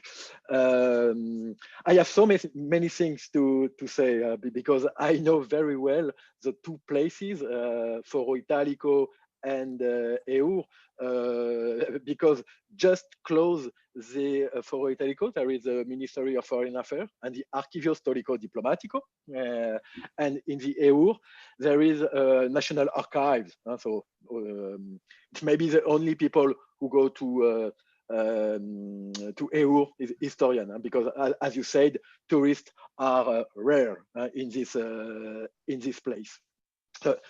I don't want to be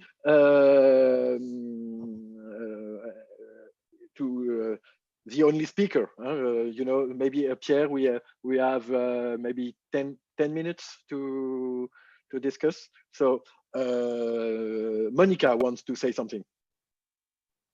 Yes, thank you very much for these really fascinating presentations. Both I really appreciated to see both, even though it was online, and I guess the effect is of less impressive when you don't have the big, when you're not alone with the 3 big screens. So, but I tried to project myself in the situation, and I would like to ask Anila and Marwan if the choreography of the walking of these children isn't very much due to their day-to-day body language learned in this Catholic school. And I was wondering if this was intention by you, or if this was so much incorporated body language already that it was natural when they were walking without having the impression that it was registered for the movie. No, this, as Nina said before, this just happened. So we just told them, just walk around the columns, and this is just one image. And the next image, we are on the roof, and then we will have the sound recording, and we are just singing. But then we took this image, we recorded the image several times when they walked around the columns. Because it was a Steadicam walk, it was quite difficult for the camera operator, also with the sunlight from different sides. And then when we did the third take, the third shot, then they suddenly started to clap. and started to sing and also started to move and to dance. And this was not planned. And then we decided in the editing that we will take this shot, because we also wanted, because we worked before with them, we developed the whole idea, also the images, and also they came up with the melody.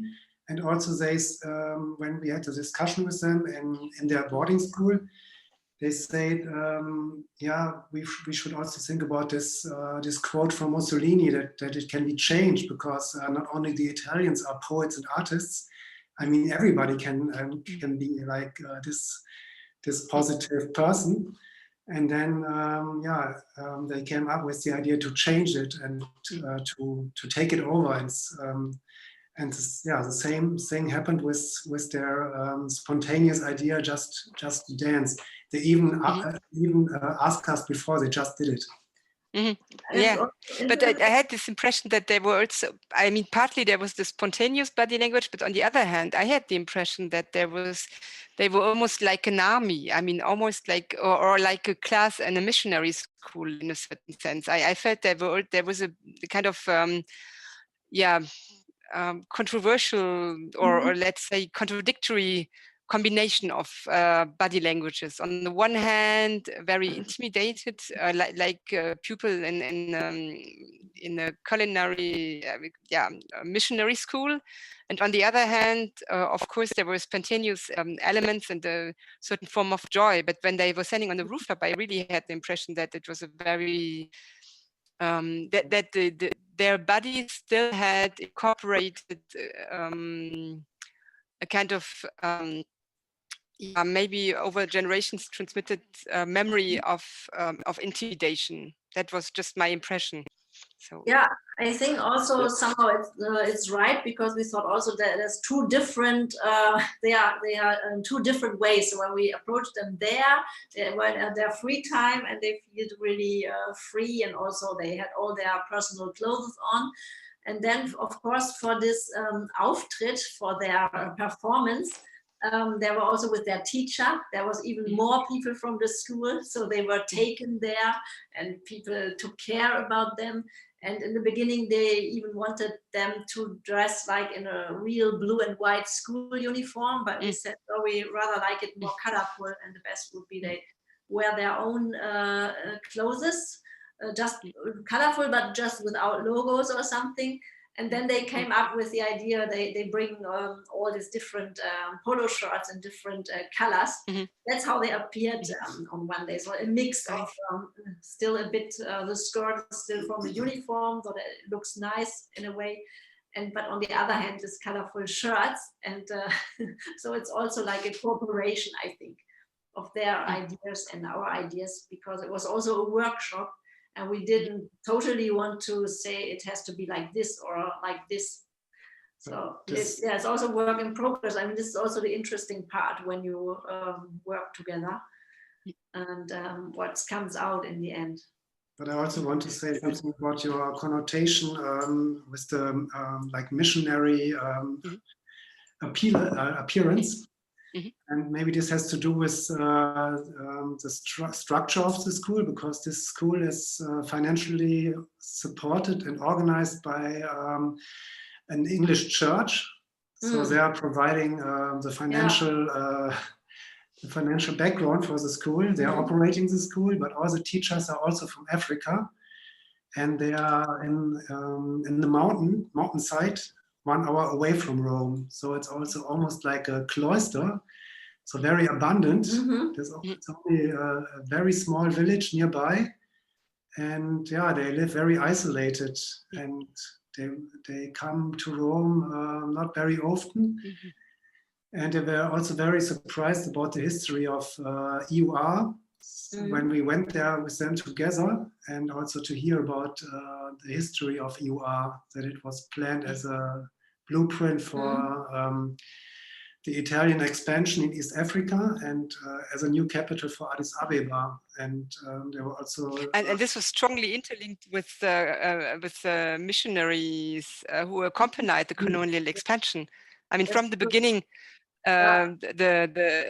especially, I mean, be it the British or the French or the Portuguese or the Italian or the Germans, they all came with missionaries, and so there was a combination between scientists, missionaries, and the military forces. So that's why I also think that these kind of body languages, they are still very much interlinked, and it was striking for me to see how this was persisting. Yeah, this was a coincidence because we asked the Maxi to connect us with teenagers if they can recommend us or if they know some organizations. And they already collaborated with this school before in the Maxi educational program. And also, of course, we also visited different groups. And then in the end, we decided to work with the school in Mainz. Because it was also for us very interesting, this structure of the school, as it also was funded by the English church.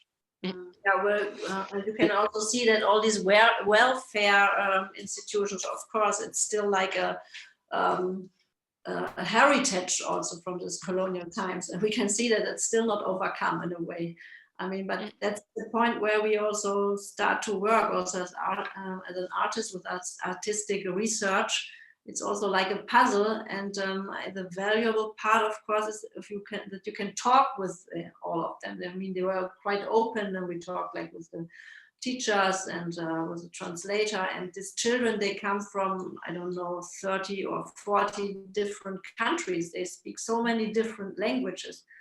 That was also great to see. Some of them were, of course, from French schools in Africa, some from English-speaking countries, and all these different stories and backgrounds coming together in this boarding school, and then being confronted with the Italian today, Italian history and Italy today and their own situation. Yeah, it's many matches.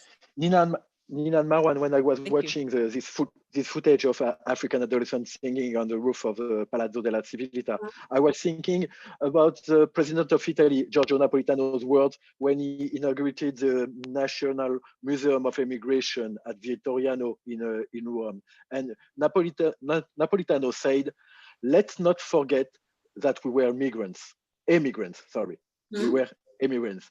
As he said, at the moment, our Italian society was also, again, it's still affected by racism. So maybe another question or comments, even in the audience? Because for my part, I have so many. I just want to say I have wrote paper about Olympic Games in Rome, about Bichila's victory, about Foro Italico, about memory on migration. So I'm in my topic. Alessandra, please. Can I? Thank you. First of all, just a comment about the Napolitano speech, because I think it's a dangerous narrative, the thinking about the migration part is often seen in a victimistic way. So, and yes, the way, like the migration situation and racism towards migrants in Italy is a different thing. There is, it is much more complex, and I'm not really often used. No. I wanted to just make a point in general.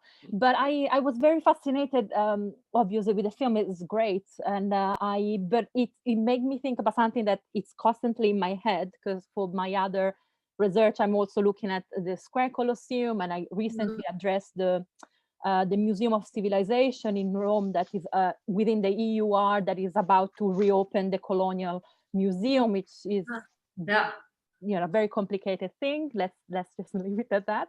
But I was wondering about, because that was my question when I entered Casa d'Italia, was about the idea of this, how seductive fascist architecture is.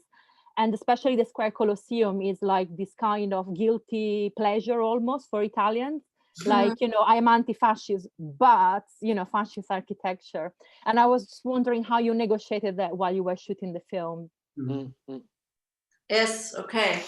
Yeah, the interesting thing was when we first talked about our project, like in the beginning, when we did our research or started our research, also it was clear that we, because we were approached by the Maxi, that we would collaborate with the National Museum.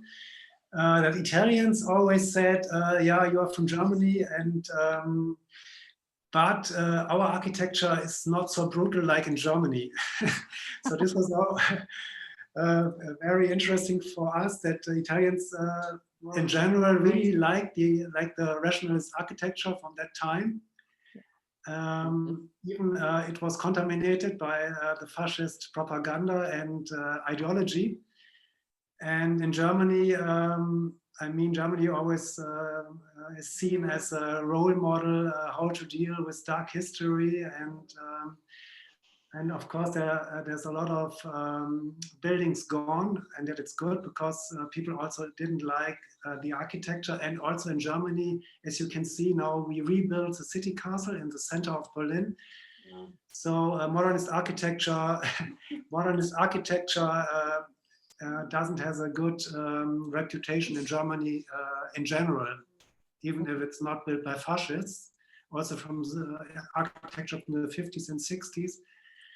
In general, architects and politicians and a lot of people don't like modernist architecture. And that's maybe the main difference between like Germany and Italy concerning like the architectural role of keeping a heritage and also keeping memories. And for us, it's important to show the traces and the visible traces, not only like the psychological traces and the invisible traces, but the visible traces. Yeah. And that's why Berlin, for us, it's so interesting, because there are all these different layers of the times, and this is still visible. Awesome. And in Rome as well, at least from the, like, of course, the ancient times, but also like from the new Rome times, the Terza Roma, it's all there. So, and it's so unbelievable that this subject was not treated before in the last, how many years? 17 years since the end of World War II. It was treated, but not rightly. Yeah, not widely. I mean, now it's starting in the recent years. Mm.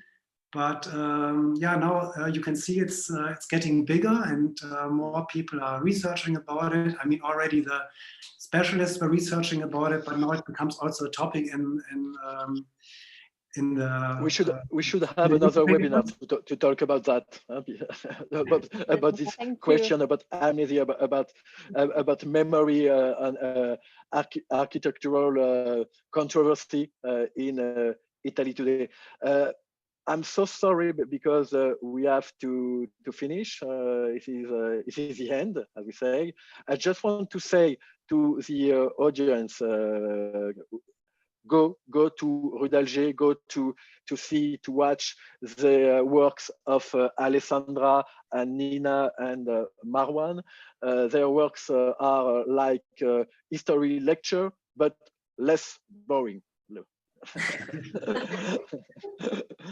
Thank you very much. Thank you so much, Stéphane. Yes, I want to say that we had a very stimulating afternoon and very stimulating day also, because the panel of the morning was also very stimulating. It was very important for us to have this moment of exchanges with artists who took part in the exhibition. We had last Thursday, Emma Grosbois and Agathe Rosa. Amina Menia will speak on another roundtable on next Friday about the Algerian memories. So it was really a part of our project to have also this kind of exchanges between academics and audience more broadly and the artists. So we are very happy and we thank you very, very much for having accepted to take part in this webinar. So I will stop recording now. I will finish the webinar, but I thank you very much. I hope that we will have other opportunities to exchange, perhaps during January, if the end of the exhibition is postponed at the end of the month of January. So I don't know, Alessandro, perhaps you want to add something? Yes, I want to say thank you to all the participants today. I'm here like a curator. I'm listening. I'm learning a lot. Thank you so much. And I want only to say that today at 6 p.m. we have a performance of Mouna Moussier, created by Simone Frangi. I know it's a long day, but it's a very interesting because we can open another dimension concerning Italian colonialism and all these problematics with a performative language that which very different about others languages or installations. Only that it's the same Zoom link. If you want to come back here, I will be pleasure to welcome you tonight. So the marathon is not finished for us, as you understood. Stay connected until the 6 p.m. to see the performance. And the next webinar will be on next Friday at 1 o'clock in the afternoon. It will be about Algerian memory. So thank you again. Have a good evening, and perhaps thank you. See you soon. Bye. Thank you. Bye. Bye. Bye.